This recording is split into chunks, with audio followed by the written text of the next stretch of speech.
سناتا ہوں۔ رسول کریم صلی اللہ علیہ وسلم کے ایک غریب صحابی تھے۔ وہ صحابی جو صبح کو کھاتے تھے شام کے لیے نہیں ہوتی، شام کو کھاتے تھے صبح کے لیے نہیں ہوتی تھی۔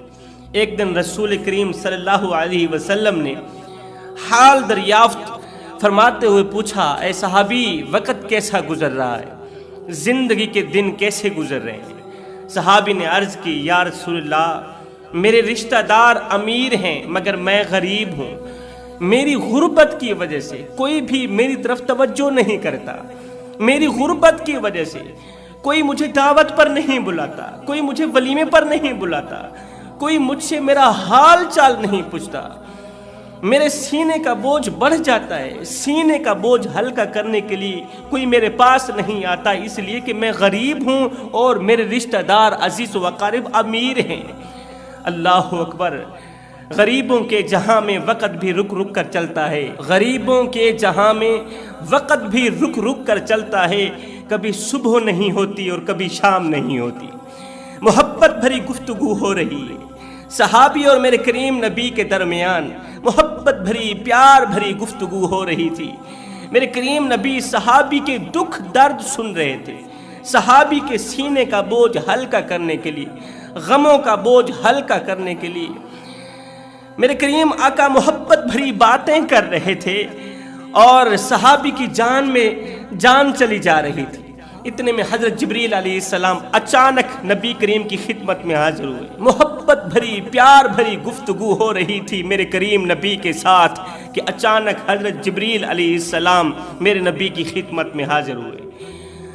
جبریل علیہ السلام نے عرض کی، یا رسول اللہ میں لوح محفوظ سے ہو کر آ رہا ہوں، یہ جو آپ کا غلام بیٹھا ہے آپ کے سامنے، جس سے آپ محبت بھری باتیں کر رہے ہیں، پیار بھری گفتگو فرما رہے ہیں، یہ جو آپ کا غلام ہے نا، یہ کل ظہر کے بعد مر جائے گا۔ آج کا دن اس کی زندگی کا آخری دن ہے، یہ کل ظہر کے بعد مر جائے گا۔ اس کی موت کی خبر کون دے رہے ہیں؟ جبریل دے رہا ہے۔ جبریل کہاں سے آیا ہے؟ لوح محفوظ سے ہو کر آیا ہے۔ جبریل کون ہے؟ جو تمام فرشتوں کا سردار ہے۔ خبر تو حقیقت ہے نا، خبر تو سچی ہے نا کہ واقعی کل یہ ظہر کے وقت مر جائے گا۔ یہ خبر دیتے ہوئے حضرت جبریل علیہ السلام واپس چلے گئے۔ جیسے ہی میرے کریم نبی کو پتہ چلا، جیسے ہی خبر ملی کہ یہ جو میرے سامنے میرا غریب صحابی بیٹھا ہے نا، یہ کل مر جائے گا، آج کا دن اس کی زندگی کا آخری دن ہے۔ اللہ اکبر! یہ خبر سنتے ہی میرے کریم نبی کی آنکھیں چھم چھم برسنے لگی، چشمان اقدس سے آنسوؤں کی لڑی بہہ کر رخساروں کو چھونے لگی۔ اللہ اکبر! چشمان نبوت پر نم ہو گئی۔ بجائے اسے موت کی خبر دینے کے کہ اے صحابی تو کل مر جائے گا، آج کا دن تیری زندگی کا آخری دن ہے، بجائے موت کی خبر دینے کے میں قربان جاؤں میرے لجپال نبی نے اس سے پوچھ ہی لیا، اے نوجوان صحابی، اے غریب صحابی، تیرے دل کے اندر کوئی ایسی خواہش ہو، تیری زندگی کی کوئی ایسی حسرت ہو جو آج تک پوری نہ ہوئی ہو تو بتا دے، آج کے دن کے اندر ہی میں تیری وہ حسرت پوری کرنا چاہتا ہوں، میں تیری وہ خواہش پوری کرنا چاہتا ہوں۔ وقت قلیل ہے، حسرت طویل ہے، میں چاہتا ہوں کوئی بھی حسرت باقی نہ رہے تیری۔ نبی کا دل بھر آیا، نبی کی آنکھیں چھم چھم برس رہی ہیں۔ اللہ اکبر! اے صحابی، تیری کوئی ایسی حسرت ہو، تیرے دل کے اندر کوئی ایسی خواہش ہو جو ابھی تک پوری نہ ہوئی ہو تو بتا دو، آج کے دن کے اندر ہی میں اپنے غلام کی وہ خواہش پورا کرنا چاہتا ہوں، وہ حسرت پوری کرنا چاہتا ہوں، جلدی بتاؤ۔ تو اس غریب نوجوان صحابی نے کہا، یا رسول اللہ قربان جاؤں آپ کے نام پر، آپ کی شان پر، میرے ماں باپ آپ کے نام پر قربان ہوں۔ یا رسول اللہ ماں کی گود سے لے کر اب تک، ماں کی گودی سے لے کر اب تک میں غریب ہی رہا ہوں، جب سے پیدا ہوا ہوں غربت کے ساتھ میں نے اس طرح کی دوستی کی، غربت نے میرے ساتھ اس طرح کی یاری لگائی کہ وہ چھوڑنے کا نام ہی نہیں لے رہی۔ ماں کی گودی سے لے کر اب تک جب سے میں نے اپنی آنکھیں کھولی ہیں تب سے میں غریب آ رہا ہوں۔ یا رسول اللہ میرے دل کے اندر دو حسرتیں غریبی نے ایسے پنجے گاڑے تھے کہ وہ حسرتیں ابھی بھی پوری نہ کر سکا۔ رسول کریم نے پوچھا بتا وہ کون سی حسرتیں ہیں؟ تو اس غریب نوجوان نے کہا یا رسول اللہ دو حسرتیں ہیں۔ پہلی حسرت تو یہ ہے کہ میں میٹھا حلوہ کھانا چاہتا ہوں، آج تک میں نے میٹھا حلوہ نہیں کھایا۔ دوسری حسرت یہ ہے یا رسول اللہ میں جوان بھی ہوں اور آپ کا غلام بھی ہوں، کاش کہ مجھے نیک بیوی مل جائے، نیک سیرت بیوی مل جائے۔ میری دوسری خواہش، دوسری حسرت، نیک سیرت بیوی مل جائے۔ یا رسول اللہ میرے اندر کے جذبات ہیں، یا رسول اللہ میرے اندر کی طلب ہے، میرا شوق ہے، میری آرزو ہے، میری تمنا ہے، میری خواہش ہے، میری حسرت ہے کہ رات کا دوسرا پہر ہو، سارا مدینہ سو رہا ہو مگر میں اور میری بیوی مصلی پہ بیٹھ کے رو رہے ہوں، خاشیت الہی میں رو رہے ہوں، خوف خدا میں رو رہے ہوں۔ یا رسول اللہ میرے اندر پہلی حسرت حلوہ کھانے کی، دوسری حسرت مجھے نیک بیوی مل جائے۔ میں ایک ایسے مرض کا مریض ہوں جس مرض کا کوئی علاج نہیں ہے، وہ علاج ہے دیدار الہی، دیدار خدا۔ وہ کون سا مرض ہے؟ راتوں کی تاریکیوں میں اٹھ اٹھ کے اللہ کے حضور گڑ گڑا کر روتا ہوں، اور آئی رات روتا ہوں اللہ کے دیدار کے لیے، اللہ کو پانے کے لیے۔ میں اس مرض کا مریض ہوں یا رسول اللہ، میں چاہتا ہوں، میرے اندر خواہش ہے، تمنا ہے، آرزو اور حسرت ہے کہ میری جو بیوی ہو وہ بھی اسی مرض کی مریضہ ہو۔ راتوں کی تنہائیوں میں اٹھ اٹھ کے اللہ کے حضور جھکتی ہو، نماز پڑھتی ہو، روتی ہو۔ اللہ اکبر! نبی کی آنکھیں پھر سے چھم چھم برسنے لگی۔ نبی نے فرمایا وقت قلیل ہے، حسرت طویل ہے، وقت قلیل ہے، حسرت طویل ہے۔ دل ہی دل میں نبی فرمان لگے صحابی آج کے دن کے اندر اندر ہی میں تیری یہ دونوں خواہشیں پوری کرنا چاہتا ہوں، کیونکہ آج کا دن تیری زندگی کا آخری دن ہے۔ نبی نے ایک دم آواز دی میرے بلال، جی یا رسول اللہ جلدی جاؤ عثمان کو بلا کر لاؤ، جلدی جاؤ میرے عمر کو بلا کر لاؤ، جلدی جاؤ علی کو بلا کر لاؤ، صدیق اکبر کو بلا کر لاؤ۔ تمام صحابہ جمع ہو گئے۔ نبی نے اس نوجوان صحابی سے پوچھا کوئی ایسی عورت ہے جو تجھے بہت زیادہ پسند ہو، جو نیک بھی ہو، متقی پرہیزگار ہو، تیری نظروں میں کوئی ایسی لڑکی ہے؟ اس نوجوان نے کہا یا رسول اللہ میرے چچا کی بیٹی ہے جو نیک بھی ہے، متقی پرہیزگار ہے، اور میں اسے پسند بھی کرتا ہوں، لیکن کیا کروں غربت کی وجہ سے وہ میری طرف توجہ ہی نہیں کرتی۔ نبی نے فرمایا جاؤ اس کے چاچا کو لے کر آؤ جس کی بیٹی کو یہ نوجوان پسند کرتا ہے، جس کی بیٹی متقی پرہیزگار ہے۔ صحابی گیا اس کے چاچا کو بلا کر لایا۔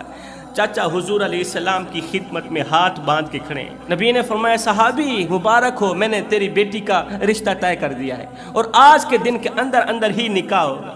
تیری بیٹی کا رشتہ بھی طے کر دیا ہے، اور آج کے دن کے اندر اندر نکاح بھی کرنا چاہتا ہوں۔ سبحان اللہ۔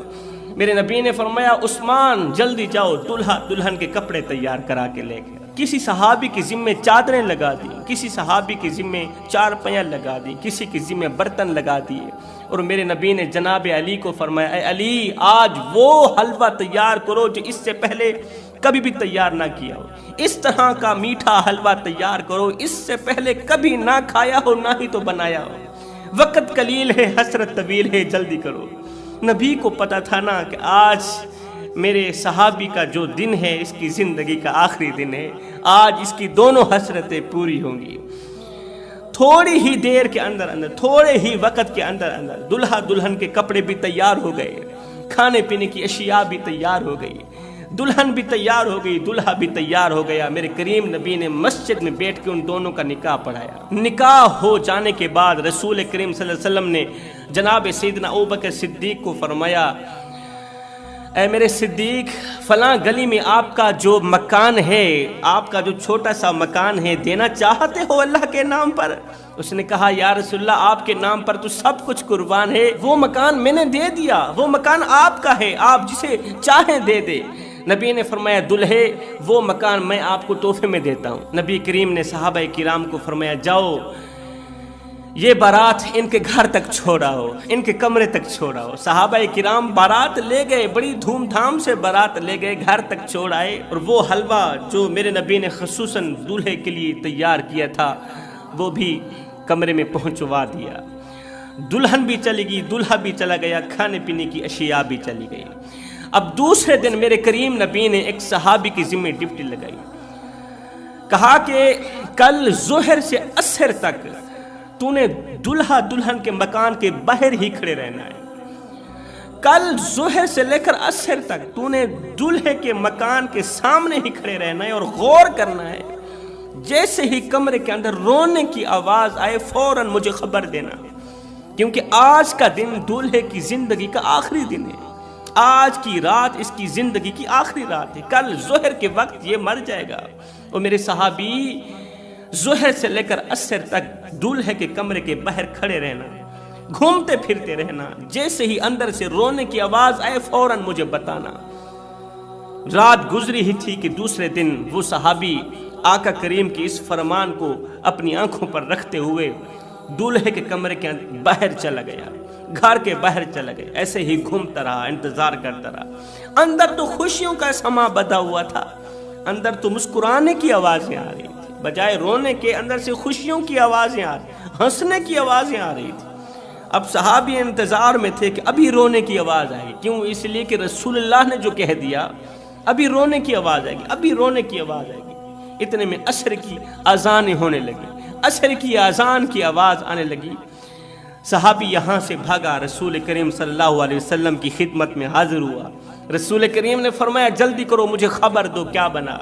عرض کی یا رسول اللہ، آپ نے فرمایا تھا رونے کی آواز آئے گی، میں تو کان لگا کے سنتا رہا، مسکرانے کی آواز تو آتی رہی، ہنسنے کی آواز تو آتی رہی، رونے کی آواز نہیں آئی۔ اندر تو خوشیوں کا سما بندھا ہوا تھا، کوئی بھی نہیں رو رہا تھا، کوئی بھی نہیں رو رہا تھا، رونے کی آواز کیوں نہیں آئی؟ رسول کریم سیدھا سجدے میں چلے گئے، سجدے میں چلے گئے۔ عرض کیو میرے کریم رب، تیرا جبریل میرے پاس آیا تھا، کہتا تھا کہ میں لوح محفوظ سے ہو کر آیا ہوں، خبر لے کر آیا ہوں آپ کا یہ غلام کل ظہر کے بعد مر جائے گا، لیکن ابھی تک وہ زندہ ہے۔ میرے مالک مجھے بتایا جائے ماجرا کیا ہے، مجھے بتایا جائے آخر کون سا راز پوشیدہ ہے۔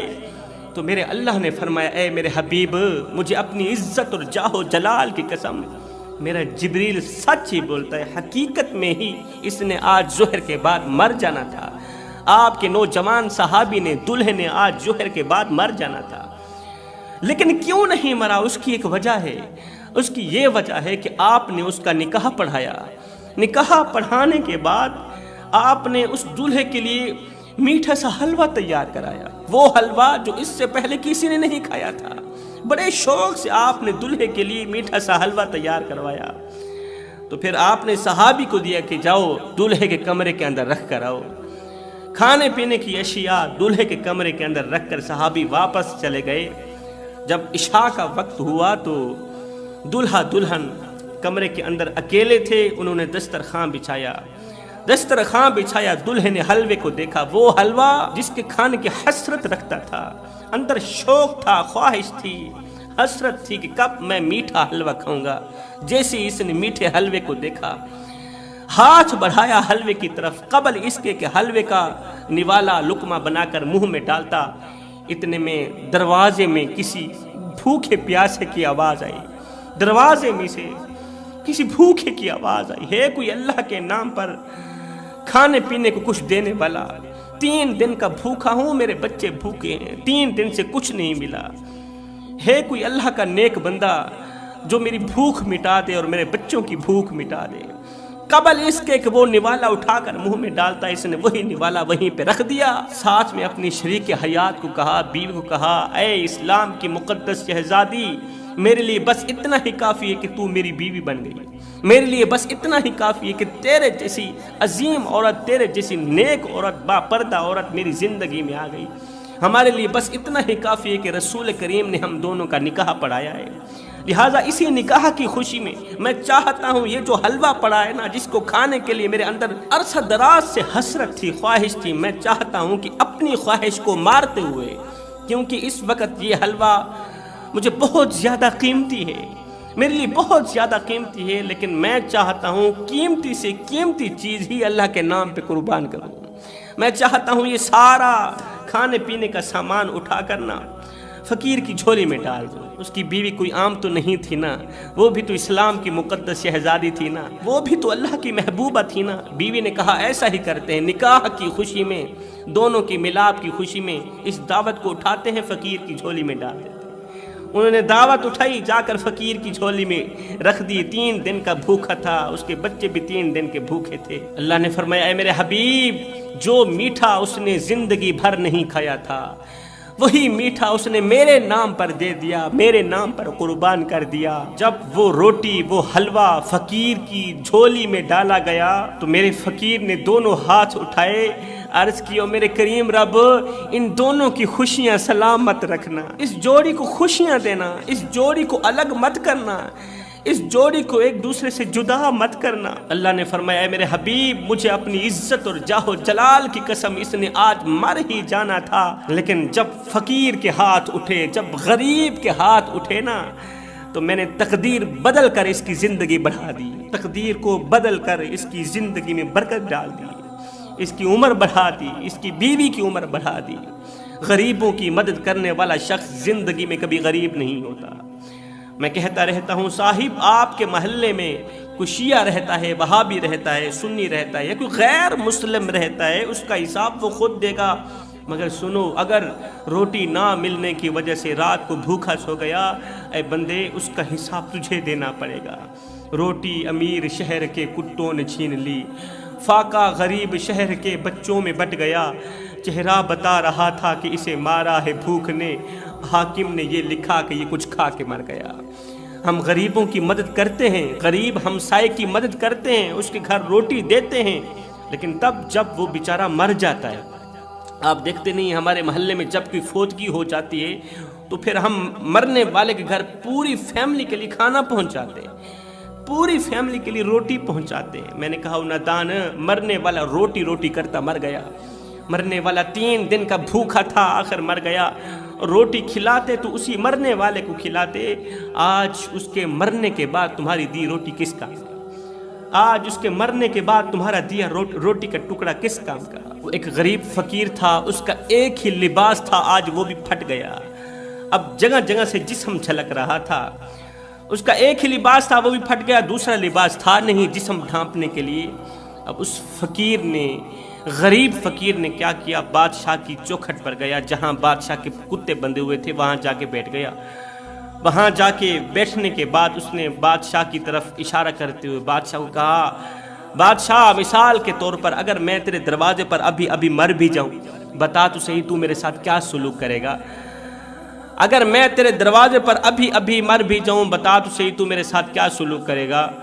بادشاہ نے کہا فقیر میاں، اگر تو میرے دروازے پر ابھی مر بھی گیا تو میں یہی کچھ کروں گا، تجھے کفن دے کر دفن کر دوں گا، تجھے کفن دے کر دفن کر دوں گا۔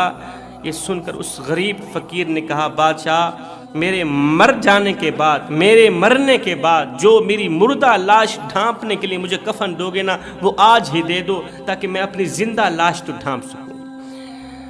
زندہ لاش ڈھانپنے کے لیے تمہارے پاس کپڑے ہیں نہیں، جب میں مر جاؤں گا تو پھر مردہ لاش ڈھانپنے کے لیے لٹھے کا سوٹ بھی آ جائے گا، سفید سوٹ بھی آ جائے گا۔